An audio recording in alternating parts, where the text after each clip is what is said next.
What's up, everybody? It's Double Sports Saturday. We got football, we got basketball to talk, but let's start with basketball. So hopefully everybody had a good night last night. I know when I checked my contest winnings and it was profitable, I was pleasantly surprised. I'm glad the Dallas chalk was awful, so we'll take one of those, right? Like, of all the days, you guys probably know what I'm talking about, where you check your contest winnings expecting profit and you see zeros. Like, that feeling is terrible.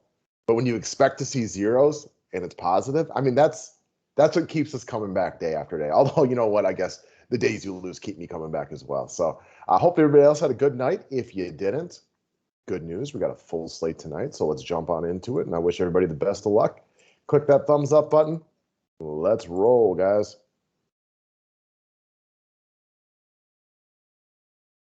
All right. So obviously, this is a really busy time of the year with sports. You know, we still got the World Series in play. Haven't been watching it at all. But for those of you who have, you got your baseball. Hockey's rolling, but we got basketball and football as well. So for us covering basketball and football right now, these weekly and monthly memberships are worth, almost twice as much. You get two sports for the price of one. In all weekly members today, and weekly rates are only $15. I'll give you a $10 rebate on your first week. Sign up, and I'll get it to you by the end of the day. Subscribe to the station. And let's start with who's coming in as overwhelming chalk right now. But let's discuss this one. Don't just skip ahead to the next guy. There are points to this one. So CADE Cunningham is supposed to play tonight is what it sounds like. The top pick sounds like he's going to be out there. People in the DFS world love the shiny new toy. So expect him to be popular tonight. Per projections earlier this morning, he's coming out as the most popular guy. However, you don't always see guys in their first game play well. So I do think he makes for an interesting GPP fade. I think you probably just lock him in cash. This is also a situation, I feel better about it if he's starting, just because that's what it sounds like is going to happen. But Detroit's not playing for anything this year. This is their new guy. This is the franchise. They're not trying to push him coming off of an injury like that. So I would be a little weary. Very similar to like Bruce Brown yesterday, who ended up being okay. Like, we just didn't get the early day chalk. He didn't end up being as popular as expected. And that could potentially happen with Cunningham right here. But as the day progresses, and it sounds like he's going to be overwhelming chalk, and if he's in the starting lineup, you're going to know because it's an early game. I think you just lock him in cash lineups. But there are real reasons to talk about the GPP fade right here, with plenty of other cheap guys to get to, and I'll bring up a couple of them. All right, let's move over to the GPP play today. Let's take a look at the young guy from the Magic, Cole Anthony. So in the first game, the same one we just talked about, we got two of the worst teams in basketball going at it. So it's a winnable game for both teams. Anthony was garbage his first two games from the floor, shooting something like 25% or whatever it was. But check out his numbers over the past four games. This dude has been balling. I'm sure nobody listening to this is scared of the Detroit defense. I think both teams play hard here trying to get the dub. I like Cole Anthony again. I think he's going to be way too low owned. I think this is a guy that maybe, just maybe, this is who he is. Maybe he is a 37 points per game guy, and playing against a team like Detroit, that turns into 40, 45 again. We don't know. Maybe he's not. But just maybe, we don't know how to properly evaluate him yet based on the new roster for the Magic, based on his new role, his second-year development and everything like that. So I think there's a good opportunity to get a guy with like legit upside. You've seen it already at ownership that is too low for him. All right, let's talk about Gary Trent. So I used this dude the other day against Indiana. I had watched Indiana play the Bucks.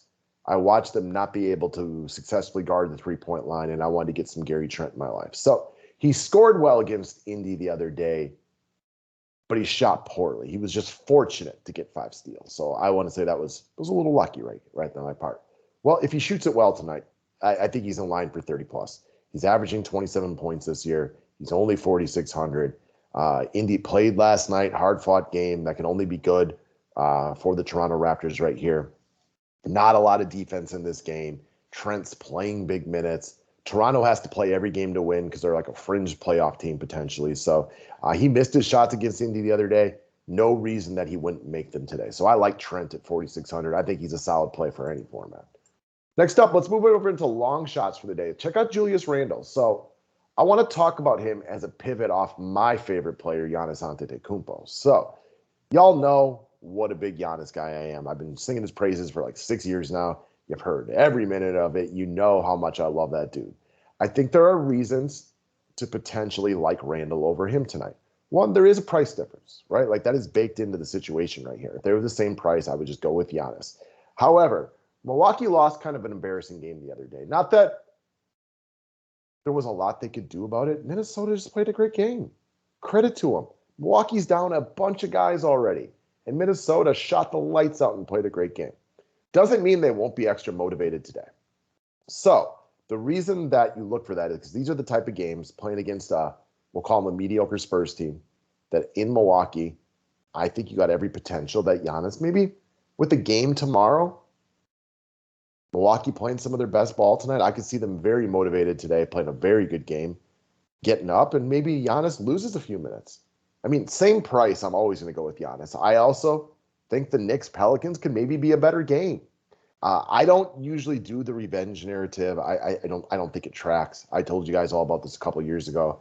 I didn't really see any luck with it, so I tracked it, and I did I put down like 50 quote-unquote revenge games, and they hit like 17 out of 50 or whatever it was. It wasn't very good.